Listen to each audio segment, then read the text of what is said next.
పవన్ కళ్యాణ్ గారు నా దగ్గరకు వచ్చి ఈ ప్రాంతంలో కిడ్నీ సమస్య ఉంది, మీకు కూడా తెలుసు, మనం ఏదో చేయాలంటే అప్పటికే నేను ఆలోచించి మొట్టమొదటిసారిగా కిడ్నీ బాధితులకి పెన్షన్ ఇచ్చిన పార్టీ తెలుగుదేశం పార్టీ. అవునా కాదా అని మిమ్మల్ని అడుగుతున్నా. డయాలసిస్ సెంటర్లు పెట్టిన పార్టీ తెలుగుదేశం పార్టీ.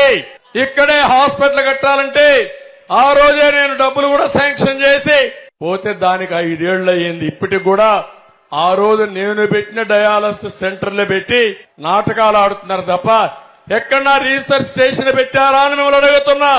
నా ఆలోచన రీసెర్చ్ స్టేషన్ పెట్టాలని, పరిశోధన జరగాలని, దీన్ని భవిష్యత్తులో ఎట్టి పరిస్థితుల్లో నివారించడానికి ఏ మార్గాలున్నాయో అవన్నీ చేయాలనుకున్నా. అవన్నీ చేయకుండా దుర్మార్గులు నాటకాలు ఆడుతున్నారు. నేను వస్తాను, ఇక్కడుండే ఒక అతనున్నాడు, ఎగిరెగిరి పడుతున్నాడు. ఏమనుకుంటున్నాడు నాకు అర్థం కాదు. 2 రోజుల తర్వాత ఇప్పుడు నీళ్లలో ఉండే చేప ఎట్టెట్ట ఎగురుతుందో రేపు నీళ్లు అయిపోయిన తర్వాత రోడ్డు మీద పడేస్తే ఆ చేప ఏ విధంగా గిజగిజలాడుతుందో మీరే చూడబోతున్నారు.